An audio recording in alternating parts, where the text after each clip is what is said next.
Welcome back to the Everything HR Culinary Conversation. Today we are welcoming Jasna Ostojich, the president of Podular. The goal of the Culinary Conversations is to speak with leaders in the restaurant world to discuss the hardships and successes they have overcoming and growing their restaurants. Podular Inc. is an innovative startup reshaping the food and beverage stand industry with technology and beautiful design. Their patented IoT-integrated stands and proprietary software solutions empower businesses to excel in operations, engage customers, reduce third-party order and delivery dependencies, and boost profits. Consistent management of inventory, food safety, orders, staff, and real-time insights optimizes efficiency and fuels growth. Yas, I'm super happy to have you here. And just for anyone who may not know you, do you mind just giving us a very brief introduction of yourself? Yes, hi. Thank you for having me on the podcast. I'm really excited about this. Is one of my first ones, so this is the breakthrough. I'm one of many, I hope. And I want to introduce myself. I'm the president and the founder of Podular. You did a wonderful introduction. My background is in commercial real estate, commercial industrial real estate, and food service. So when I was younger, I trained in the McDonald's University, Hamburger U. And that gave me a lot of insight on processes and ways to operate a food service business. But while I was working in my commercial real estate career, I realized there was a lot of gaps between startups, small business owners, commercial leases. Every time I went to lease a small restaurant space to a operator, they wanted 10-year leases, they wanted 5-year leases, a huge amount of money. It was very difficult for someone to get into food service, stay in it, keep the lease up, be committed for 10 years, not knowing exactly if that location is going to pay back to their investment, and not to mention it costs a lot of money to build out a restaurant and the counter space. So I saw a call for submittals in New York for innovative pioneering food service concepts. I came up with Podular. At that time it was called Cafe Balance, but I came up with the system where you could actually put together a counter space, a small restaurant, pop-up stand, a small juice bar, coffee shop. And from there, you could serve customers. If you felt that this wasn't your location, you could easily move your counters and go somewhere else. So that's how this wonderful system started. Wow, that's awesome. I love the background too, because it's not like you just woke up one day and you were like, I have an idea. Like you were in the industry, you went through the steps, you felt the pain yourself, and then from there came up with an idea to deal with that pain. I think that's really, really specific, especially for entrepreneurs, founders, CEOs, is that you need to have lived it, right? Like you need to have felt the pain to come up with something that actually helps fixing kind of other people's problems. So Podular sounds super unique in the sense of, like you said, it's kind of a stand, like you pick up and you can move somewhere. Can you break down a little bit of what that looks like? Like, is it kind of like one specific box? Like, what would be the best environment for it? I'd love to learn a little bit more just about Podular itself. Yeah, it comes in 4 sections with a small section that closes the circle. So the circle is in 4 sections.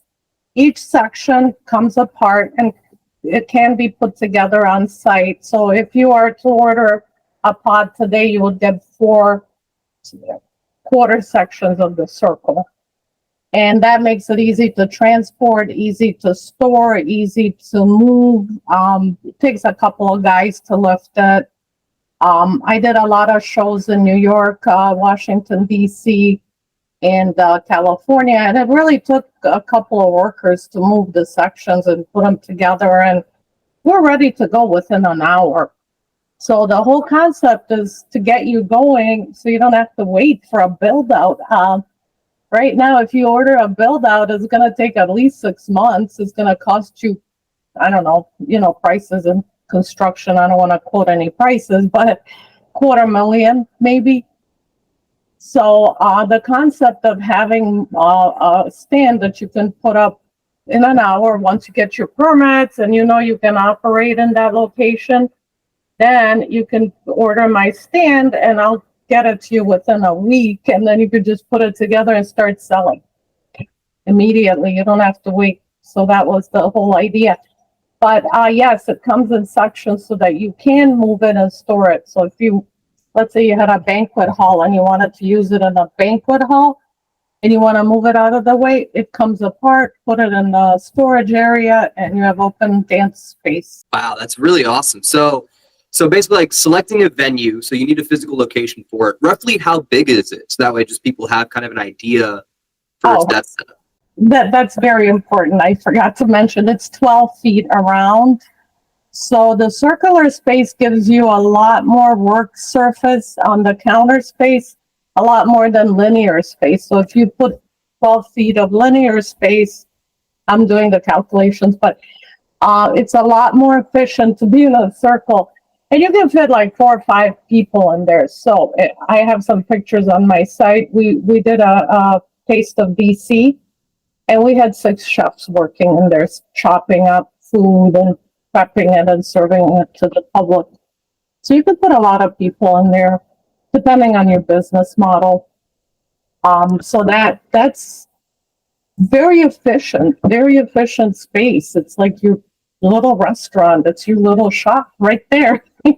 Yeah, no, absolutely. And then, so as far as like the features that it has, is it a full kitchen? Like, could you put an oven in it?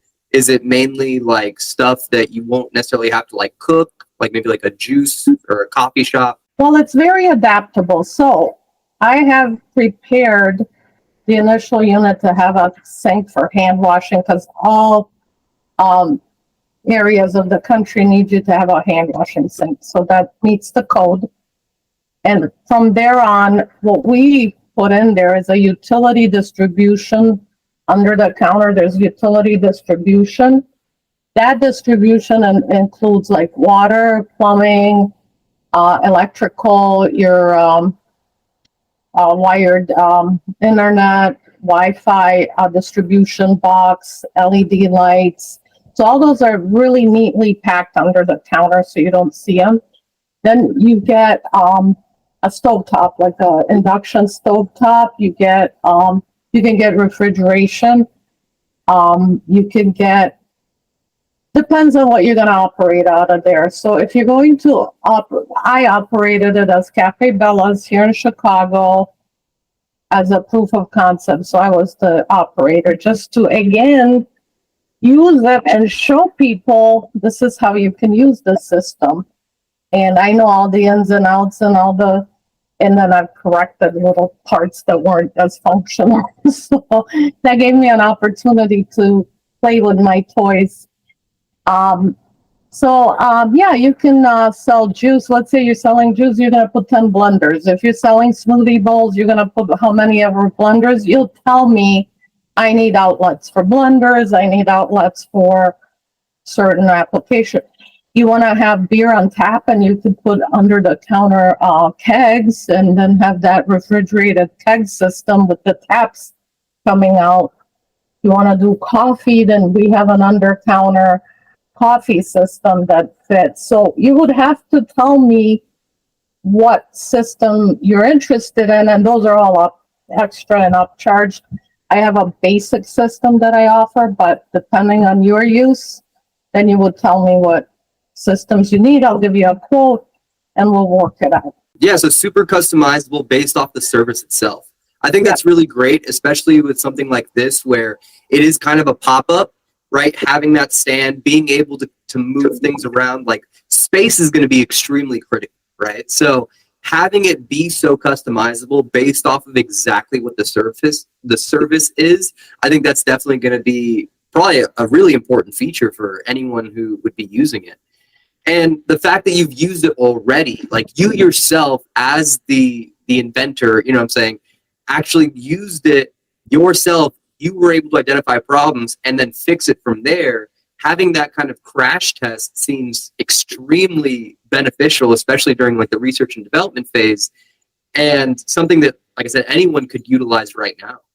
When it comes to the podulars, what have you seen is the most use of it? Is it mainly like as a restaurant? Is it mainly as like an event? Like, are hotels using it? Because I can imagine, like, just off the top of my head, maybe for commercial use, that'd be like the top of the list, specifically for, you know, like a hotel or somewhere that maybe they have a physical location, but they don't necessarily want to build the architecture or remodel certain locations. You just purchase that, put it right in, and then you just decorate the location or the venue, as opposed to having to actually, you know, change all the architecture itself. Yes, one of the best features is I can actually brand your business. So if you give me your branding colors, I can do a decal, or we can put it into our into the bar itself. So if you are running, I don't know, you know, bright smoothie bowls, I can write bright smoothie bowls on the bar and light it up, and so that it would be very attractive for your brand and your business and bring you more visual touch points. This is what branding is all about, is having those touch points that people see your brand when they're passing by, and then they're gonna remember next time they're around. And plus, it's so impressive and so beautiful when it's lit up with the LED lights. We had an ad, Taste of DC, and I had music synchronized to the lights, so it was like pulsating, and it was attracting everyone. We had like 6,000 people come and take a look at it and touch it. I had to clean it after, but it was an excitement. It creates excitement when wherever you put it up. But hotels, they would be the perfect buyer. So right now, I'm trying to sell the units. I just got all my patents in place. I protected my IP. So now my next effort is to start sales. And sales are done in many channels. So I'm approaching hotels, restaurant owners, startups. I think one of my best, and this is close to my heart, is to help someone get into business and get a startup use our playbook. And I can help them with my consulting. I can help them with real estate, selecting a site, getting them organized, making sure they have their corporate in place, their LLC, their little corporation. I can give them advice. I'm not a lawyer. I cannot do the work for them, but I can give them advice, you know, just in case you missed it, you need a permit, you need a corporate structure, you need to open your bank account. And so that's my dream, is to help people get into business without the big burden of long-term leases and huge costs. And I'm working with several banks right now to get people to hopefully get it financed, like you would equipment finance. So if you want to buy the bar at, let's say, $45,000, you can get it financed. So you go to your bank or go to my bank and get a loan just like you would for a car. And then you make your monthly payments, which reduces, again, your capital investment. And then you can start selling, and hopefully from your sales, you're going to be able to pay that loan, you're going to be able to pay your space, and you're going to be profitable. So that's the goal. And then the way that you kind of walked it through, I think, was great. I think it's really difficult for someone that either may not have the experience, especially in like that high level management, because even as a general manager, you're not always focusing on the rent. You're not always focusing on the electricity, things like that. Mainly it's food costs, it's labor hours, it's watching kind of the team and making sure that everyone is functioning the right way and the structure is in place. And then usually the owner, CEO, president, they're the ones that are more focused on like the higher level management.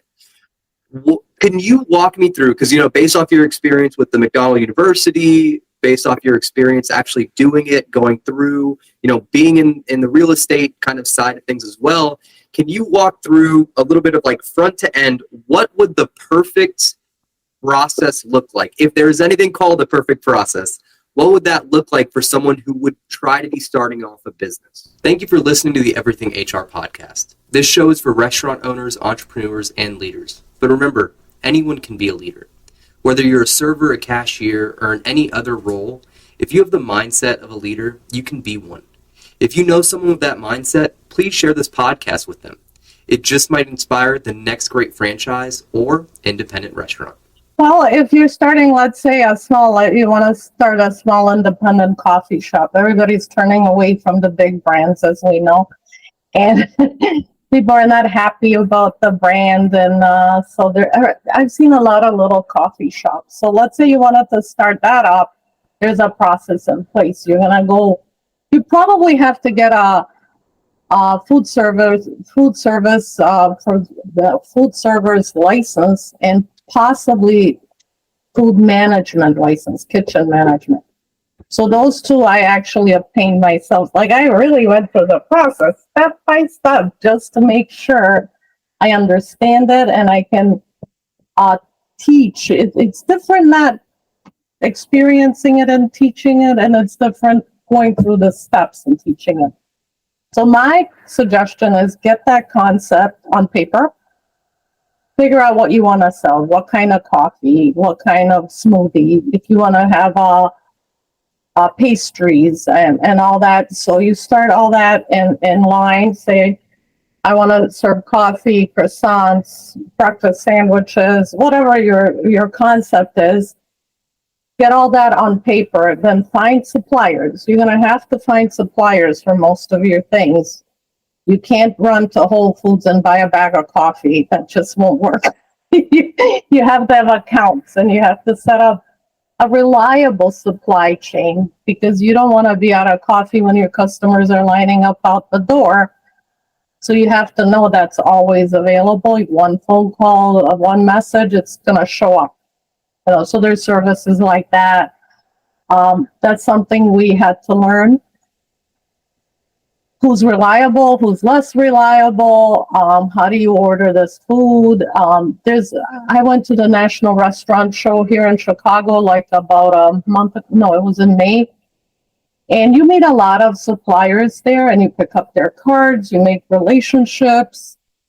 And you want to order their croissants by the box, you want to bake them on site, whatever your concept is, make sure you have a good supply chain. Because without that, it's not easy to keep your customers happy. So that's, so now you're in the space. So get your permits, get your licenses, then go to your local municipality, get your permits.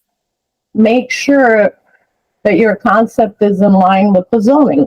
You don't want to go and say, oh, I like that store and I want to open my little stand, but the zoning doesn't permit it. And there's a lot of things that are involved in zoning, and you can't change zoning. If anybody tells you can change it, you can't.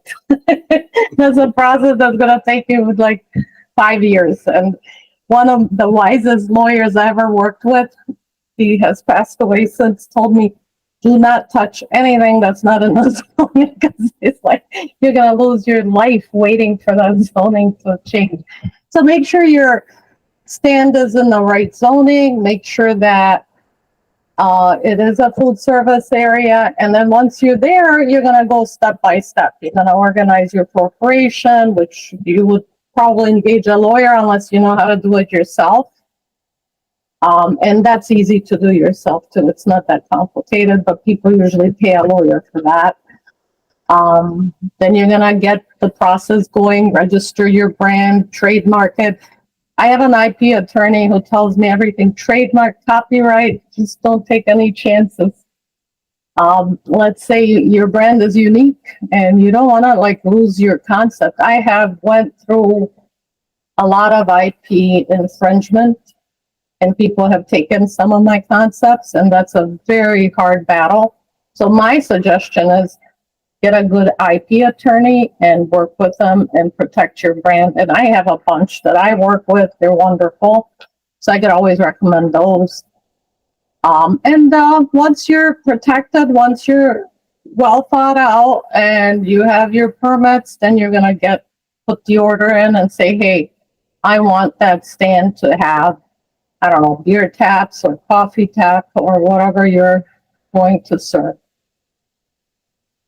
Gotcha. So get a lot of advice. Don't just go at it and just say, oh, I'm going to do this, and then you're going to go flop, because that happens. You know? Yeah, no, absolutely. I mean, and the way that you broke it down, I think, is something that anyone, even without experience, could very easily emulate. You know, get the idea, really flush it out, make sure that you know exactly what you're going to be doing. You know, even if it's just an idea in the very beginning, like, you need that to then set your goal to then make it there. So the idea has to come first. After you really flush out exactly what you're going to do, is it a bakery, is it a coffee shop, are we going to be serving alcohol? All of that will then kind of translate into what compliance you need to get. You know, the federal, state, local compliance, making sure that you get all the certificates. If you want to sell alcohol, like, all of those are going to be very unique. And then after you reach that point, then it'll be looking, you know, incorporating your organization, making sure that, once again, compliance. You can make all the money in the world, but if you're in jail, it doesn't matter, right? So you got to make sure that the compliance is there. Got to make sure the zoning is solid. Don't want to pay any unnecessary fines, you know, especially in this part, especially in the beginning. It's so difficult, like you said, finding supply chain, paying the mortgage or the rent, you know, all of that goes into capital is very limited, especially in the beginning. Using something like Podular seems super unique, in which it's a way to get a lot of the benefits of like a full architecture with a very limited budget. And then it's something that you can pick up and move, right? Instead of being hard set in one location, you can do pop-ups. Just the other day, I actually did a podcast with an organization that does pop-up events.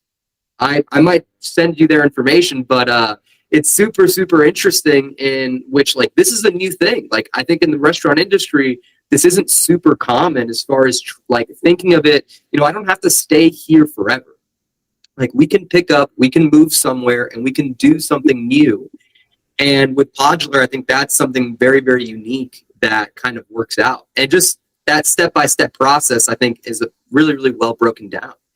I'm also really curious, what was the McDonald's University like, as far as, you know, learning from there? And then, do you think that the schooling that you did, like, prepared you well to jump into the food and beverage industry?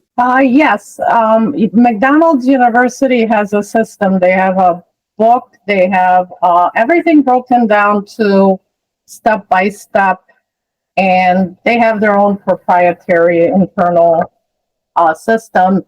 And that's why they're so successful. That's why they can replicate everything. And, you know, I've been in Hungary, in Budapest, and I ordered McDonald's. I went to the first McDonald's because I knew the brand. And you know what? The food is the same in Hungary and Croatia, and, you know, because they have a system. They know how to replicate their system, and that's the most valuable, I think, takeaway from their hamburger U.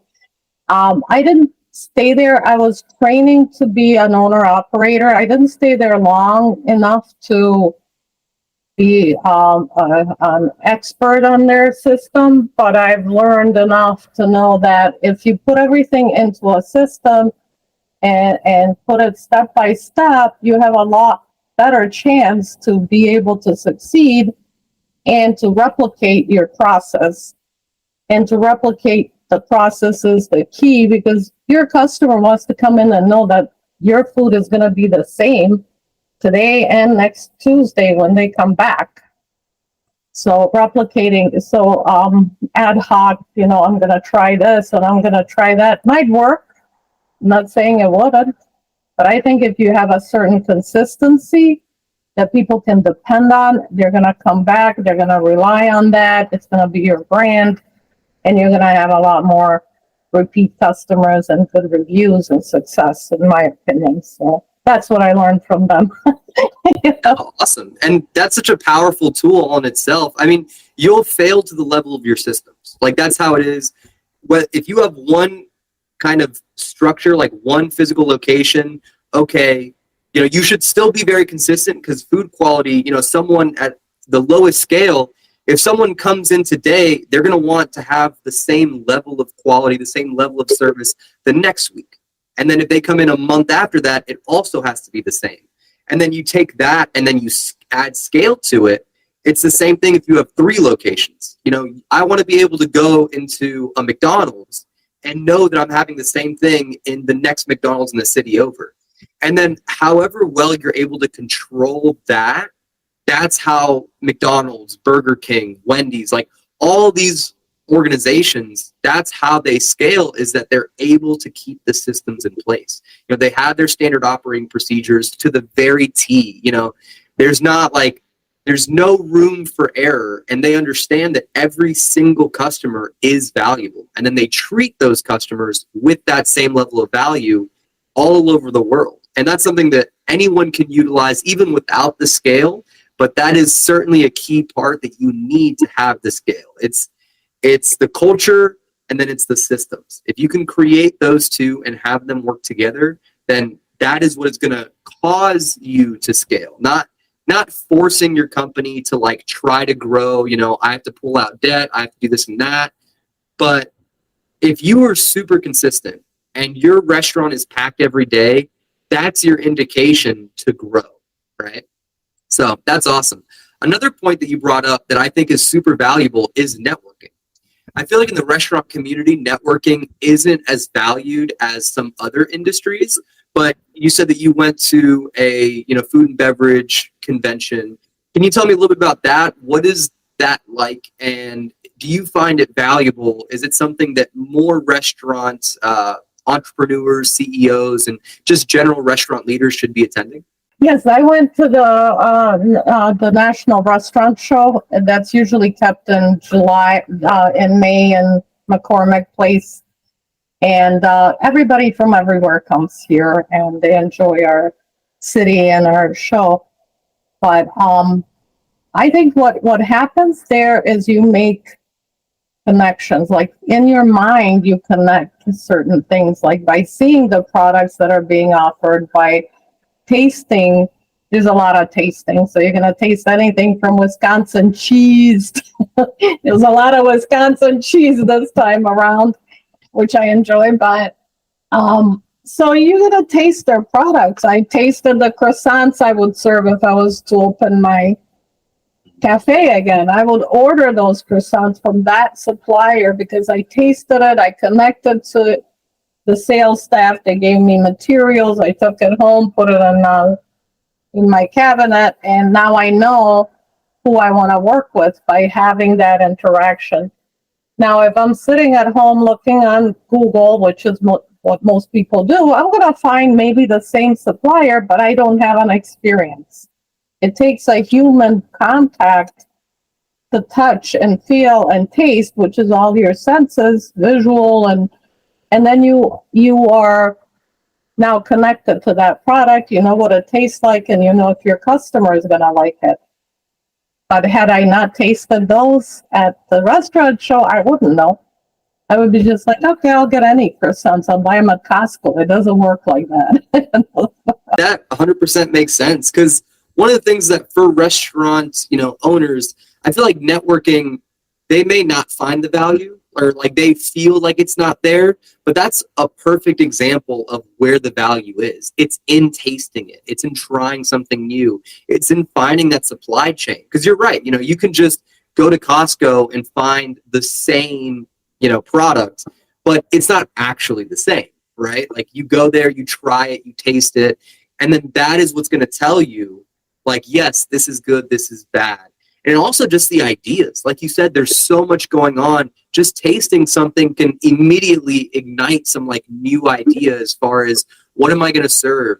How can I change my menu? How can I make things easier for myself and maybe lower my food costs by using some of these other organizations? Like, I think that's great. You know, it's super difficult to, you know, bake your own croissants, but you can always outsource your croissants, but you don't want to just pick anywhere. You want to try certain locations. You want to make sure that it's actually at the quality that you want to serve. And then when it comes to supply chain, you have to make sure that they can reach your specific location. If you're trying to brand out, if you're trying to develop and scale, it's, you know, very difficult to do that if you have to find a new supplier every single time because the one that you chose was extremely local, right? So I completely get what you're saying. Yeah. You have to set up your systems in place, and then your system will work. Because I, we went to the International Motel Restaurant Show in New York at the Javits Center. We were invited to be the beverage experience in the middle of the center for one of their trade shows because we were so unique. They wanted us right there so that everybody would come around us, and it certainly happened just like that. And same thing, I learned a lot about hotel operations, and I met hotel operators who were interested in the stands. I wasn't ready to manufacture, so now I am. Now I found a manufacturer and I can, but just going to those trade shows, they are expensive for some people, but I think they're worthwhile because you're going to grow another level of awareness, how other people are doing what you're trying to do, what is out there. I learned so much. I learned about a new tea I never heard of, or I learned there was an indigenous group of people selling a tea that's made from a local prairie grass that I never heard of. And if I open a cafe again, I'm going to buy that tea. It's amazing. I took samples home. I made it. I played with it. It's just like, that's what you do. That's what you get out of these. It's learning experience, connecting to our culture, our past, our future, and learning from people. It was awesome. That's wonderful. That's definitely exactly the kind of experience that people need. Whether you are already a veteran in the restaurant space or you're new, you can definitely get something out of it. You know, the veteran can find new supply chain routes. A veteran can find still new ideas and different ways and different processes of doing things. And someone new, you're experiencing things for the first time, right? So both sides can certainly gain value from that level of network. Everybody's eager to help.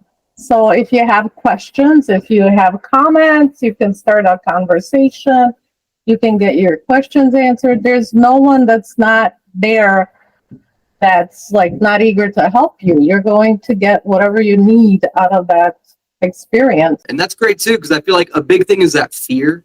You know, like if you go somewhere and it's your first time or you're new, you're always worried that maybe you'll be ostracized or maybe you just won't be you won't be supported. And I think that's a very big fear when it comes to really anyone networking for the first time. You know, reaching out to someone can be very nerve-wracking, but knowing that, you know, people are there to help, they're there to communicate, they're there to really enjoy the environment with each other. I think that's a strong idea that anyone can utilize. Yeah, I hope that increases people's ability to attend, at least to learn before they even jump into business. They need to learn about what they're getting into, the industry. Just like real estate. I mean, you're not going to jump into real estate and start selling houses without knowing all the things that you need to do.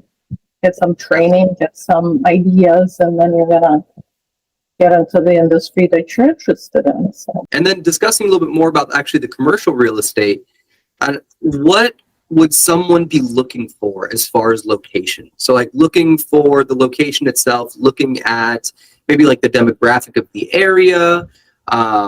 You were discussing a little bit about like the zoning. Like what should someone who maybe it's their first time or they have one location, but they're looking to scale and looking at other locations, what kind of tidbits could you give? I would always suggest high foot traffic areas. And those would be in touristy areas of the city. Like in Chicago, you have certain areas where people are walking all the time. And I would suggest traffic is going to bring people in your door. If people have to drive to find you, or you have to do extra effort on your SEO and your Google and promotion, you're going to spend a lot of money and you may not be able to get the people in the door. So if you can, maybe not like, let's say Michigan Avenue, the prime, but like there's other areas like Logan Square, there's Wicker Park, there's like different areas. I don't think you're in Chicago, right? Or not? No, I'm in Fairview Heights, so I'm closer to the St. Louis area. Oh, okay. Okay. So yeah, you know the area where the tourists go, where the young people like to experience the city. And that's what I would recommend to any startup. I would not recommend being in a zone where somebody has to drive to you. And for that reason is that people may not want to, they may be intimidated, they don't know you. It's easier to try your brand and your food if they're walking by and there's like this beautiful sign, and your offering entices them and the bar is lit up and it pulls them in. It's a lot easier to get a person to enter your establishment than trying to drag them in through Google. So, No, I mean that's a great point. You're absolutely right. You know, if someone can walk by you and smell the fresh bread, or they walk by you and they smell that coffee, like that alone, the aroma, the environment, the vibe of the location, like that draws people in. And if you don't have the brand recognition, like, you know, you could drive and you see a McDonald's and you're like, oh, I know what this is going to taste like. I'm hungry. I'll just go there. But if you're going and it's a startup and you've never been there before, you might not stop.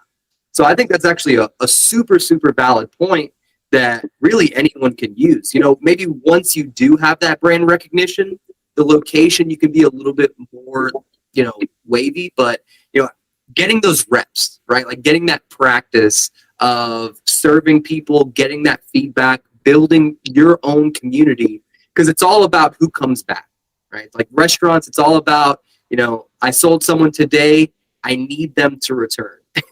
So I think that having that is what builds a community for a restaurant. And social media is a great way to do that outreach now. Like let's say you are in a location that isn't on a major, you know, area, that there's not a lot of foot traffic. Social media is a great way, like you said, SEO. Like there are other tools, but nothing beats someone walking by and just loving like your specific energy, your specific environment, and then you, like, they come in because of you. I think that's a great way to kind of look at it. in my concept cafe, I chose a location that was in a very affluent suburb, and actually there wasn't any foot traffic. So it was a little bit harder to get people in the door. I was very successful because we were new. Everybody wanted to try it. The bar was lit up. It was exciting. And everybody was like, what's that? Let me go check it out. But yeah, it's just because there's a lot of affluence, it doesn't mean there's a lot of foot traffic. So you got to have the traffic count. You got to make sure, like you can get I forgot from which, and I can look it up, but you can get actual traffic numbers, foot traffic, car traffic, all kinds of information. Arm yourself with data and information and make sure that, you know, like we had a taste of DC, that was foot traffic. There was like thousands of people going, and there was an event at the Capitol. So we had thousands of people stop by and look at the system and try our food. We served samples. So it was a very intense experience, but it's because they touched it. They, again, felt it, tasted it. It uses all your senses, visually appealing. Then you're going to have a positive experience, and then you're going to come back. They wanted me to open one in DC, but I did not have the funding for that. So maybe someday, but not right now. Well, hey, just identifying that people want it, like that's the target, right? That's the goal. You know, the funding and all that, it might come a little bit later, but that's what you're looking for. Like you want people, if people are saying, hey, I want you here, you want, right? Like that's part of the success there. And so, and then with Podular, can it be used outdoors, or is it like specifically focused on the inside? No, it can be used outdoors, and I have a system like a glass dome that you put over the food bar. So the bar is 12 feet, the dome is like 22 feet. So it covers the whole thing. It has air conditioning, it has lights, it has everything. This dome is in the process. I want to use it as a rooftop. I'm working on a rooftop experience where we use the bar maybe to serve cocktails, and then using the dome to cover from the weather and from wind, and just having that protection of covered space. So I have a nice, beautiful dome design that's part of my patent, and that's going to be implemented. I have approached City of Chicago to use it as our concession stands along the lakefront. I haven't, finalized that, but that's what I'm working on.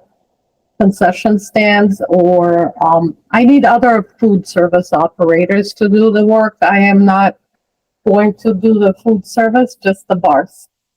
So we can license them, we could sell them and make the payment plan for the startups. And in the beginning, I wanted to run the operations myself, but I found that was a deep venture that I couldn't. You can't make the bars and run the food, and it's just not, one person cannot do that much. So You're absolutely right. It's a completely different business model, right? Like one is manufacturing and then selling kind of a system, and the other one is actually running it. Like it's a completely different model. The thing that I keep like finding myself really interested in the Podular, and that I find so intriguing, is that there's so many uses for it. Like you brought up, bakery, restaurant, you brought up like a juice, coffee, now concession stands, rooftop sidebar. Like I'm thinking like a pool bar, and like, I'm saying, like there's so many different ways to use it. I really, really like that.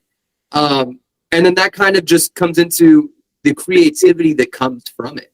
And then when you were actually creating Podular itself, what did you see that made you think of it like this? Like, what was your specific experience, or how did you envision Podular that now it's at this level of the product? well, I also created a restaurant management system with this bar. So this is a hardware, and we have a software. So we integrate the software to the hardware. So what that means is that if you're running a stand and you use our software, you sign up on our site. I haven't developed it yet. It's in the process.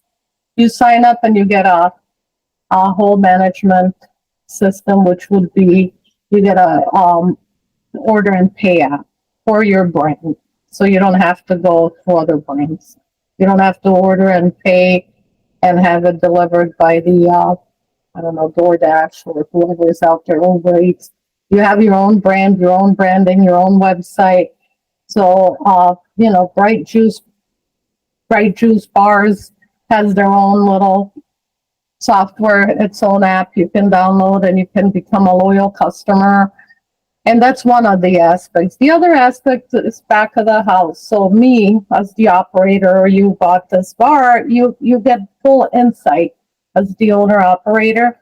So you can see your real-time sales, you can see your labor costs, you can see your supply chain. There's like 10 different functions as an operator that you get with this app and this management software. So as you're out there, let's say you're working at O'Hare Airport and you have your little stand, and I could be in Europe, I could see what my stand is selling, what my workers are doing, what the labor cost is, what supplies need to be ordered. And that's valuable. That's you cut the dependency on third-party data reporting, because right now, if you're working with one of the brands that are delivering and servicing your restaurant, you have to wait to get your data. You don't have actionable, real-time ability to change things. So let's say you run out of your croissants and you can't reorder them right away. You can take them off the menu immediately and say sold out. You don't have to risk your customer coming in looking for the croissants that you don't have, or your egg sandwich, or whatever it is that you're selling.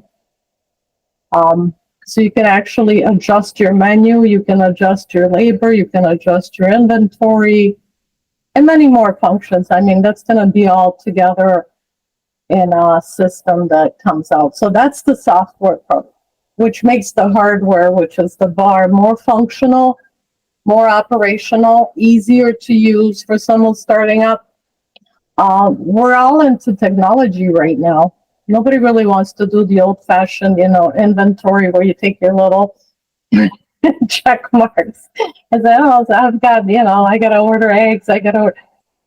Everything's done on digital, everything to reorder. You could even put it in where it directly orders it from your suppliers. So if you're running low, the system notifies the supplier you're running low and it gets delivered. I mean, I have, like I said, 10 different modules of operational steps that's going to help you operate with ease and confidence and not be freaked out. Like, what do I do now? It's a step-by-step system. That's really strong in itself, and like the way that it works. So you've got the actual hardware, so like the podular kind of, the stand, and then you have the software that comes with it. Does it include like a POS, like a point of sale system? Does it have like a cash register? Like, what all does the software? Because I think just having the software by itself is incredibly valuable. Just all of the software, creating your own app, having your own branding opportunity, a website attached to it, like that alone is its own like kind of level of value. Not even counting the stand, but then combining both them together, it just seems even more valuable at that point.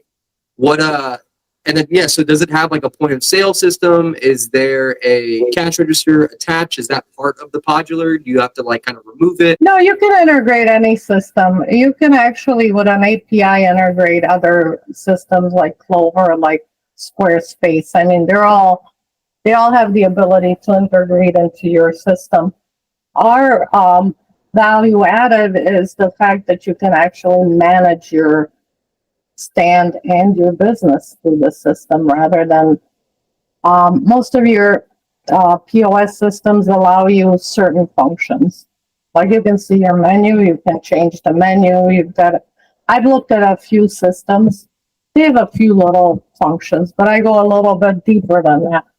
I go into the back of the house. I get in the kitchen. I get in your freezers. I get in your hot ovens, and I can tell you if your temperatures are correct, if your settings are good, if your systems are working correctly, if they're going to fail. I have a lot of insight into the whole system rather than just the payment, like the POS. It's mainly payment. Some of them have some more functions. They're growing, they're developing, and they're adding functions. So maybe they're gonna catch up. But I'm in everything that runs. Well, that's awesome. Yeah, having that full spectrum. At OmniHR, our company, that's what we try to do. There's a ton of other HR services companies, and they'll do one or two functions of HR. Like they might do recruiting, they might do payroll. Another setup is they might only be local, so they might offer a few more services, but they only support like one specific location.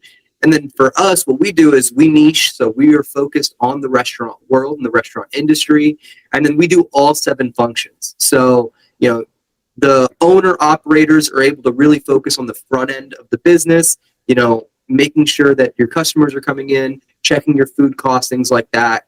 And then we do the recruiting, we do the training and development, we assist with the payroll, we assist with every other level of human resources to allow companies to build the foundation and then scale from there. So I actually completely get where you're coming from as far as including the full spectrum kind of mindset. I think it's really, really critical because it's so much harder if you are doing one thing yourself and then you have 3 other companies, each of them doing other stuff. And then you also are focusing on your supply chain. You also have to take care of your team members. You also have to take care of, there's just so much going on. So simplifying it with one group, one company doing everything for you, I definitely I get the benefit. I definitely see it there. Yep. I had a wonderful staff at my little concept cafe, and yeah, labor is very, very personal, and staffing is very personal, and those are things we don't take away. We do need people. People are the capital of any business, and training those capital, that people that you're going to have represent your brand, you need to train them properly. And so that part we don't take away. That's not automated. We don't have a robot doing that. Maybe we will. One day we'll have a robot serve your food and your coffee, and then, I'm just kidding. I loved working with my staff. They were wonderful. And the training was really, really important. Teaching them how to present what your concept is. My concept was like grain bowls. And so it was like layers of grain, and then you add, different toppings, different vegetables, roasted, sweet potatoes, Brussels sprouts, whatever, and then certain type of proteins and certain sauce. So and then training your staff how to present this to customers. That was a fun project. I brought in some really good chefs, and they were teaching culinary things and skills, and we learned a lot because we worked with sous vide. So back to that original question, you cannot fry things in my stand. You cannot grill, but you can work with finished meats under sous vide. I don't know if you're familiar with the concept, where they're cooked under vacuum and a water bath. Okay, so that kind of system works in our stands because it's not using open flame. We can't use open flame because they're made out of fiberglass. Gotcha. Okay. That's back to I skipped that point. I know we get carried away, so we just go into conversation. But yes, human capital is the most important aspect of any business, and treating your employees correctly is the best you can do as a business owner. That's another thing I wanted to mention, that if you don't treat your staff correctly, you will not be successful. And that's all I know. So. Yeah, I mean, that's 100%, right? No arguments from here. So one last question here for you. If you had one recommendation, one tip, one trick that you would give to anyone either starting out in their restaurant journey or a veteran who's been in for a while, what would you recommend? Well, times are challenging for everybody. Do your homework. Do your homework. Don't just jump in. Jumping in is not a good idea in any business, as we know. Do your background, do your homework, see how your specific offering is going to be received. Study your location. Make sure your location has got a lot of foot traffic that you can attract people to try your product. I will definitely, approach with caution, because a lot of businesses start and then they fail, and we know that. And it may be, I don't know, the economy. It may be people aren't prepared to take that journey properly. Maybe there needs to be coaching. Maybe there needs to be people who are in the business teaching the startups how to enter that field, because it's not an easy field. It's not easy to navigate, and it's not easy to be successful. So I would say do a lot of research and talk to people. But every time I wanted to open something, I would talk to people in the area. Just go to the other restaurant owners and say, well, how are you doing? I went to Naples, Florida, and I wanted to open a winter cafe so that I could transition. And I asked them, how's your business? I mean, there's nothing wrong with asking people. And he was honest, and he told me, he's like, it's great, except it's seasonal. So if you're prepared to work, 3 months and have profit and then not have profits for the rest of the year, that's how you have to structure your business plan. So talk to people, ask. And there's nothing wrong in asking people for their input and their opinion and to help you. And most people will love to help. I haven't seen anyone who said, I don't want to help you. So. I love it. I 100% planning, talking, asking questions, and then really understanding the business before you jump in. Like you said, restaurant game is hard. Like, it is a difficult game. Over 60% fail every year. Like, that is a lot. And one of the things is it's always greener on the other side, right? Like, you don't know what you don't know. And that's 100% one of the biggest things that I certainly agree with you there. That's one of the reasons why we started the human operations community in school, is that, right? So we want to coach people, we want to help people and build a community of like-minded individuals that actually know some of the issues. So that way they can ask those questions. They can, have some of those tough conversations, but then being better prepared to actually deal with it then. Because you don't want to jump in blindly and then fail, right? The whole point is having that longevity, is not just jumping in and quote unquote winning, but winning is just staying in it. It's just continuing to work, continuing to improve, and really just staying in business. Like, that is winning at the end of the day. And that's 100%. So scary. It's a scary landscape for owners to know.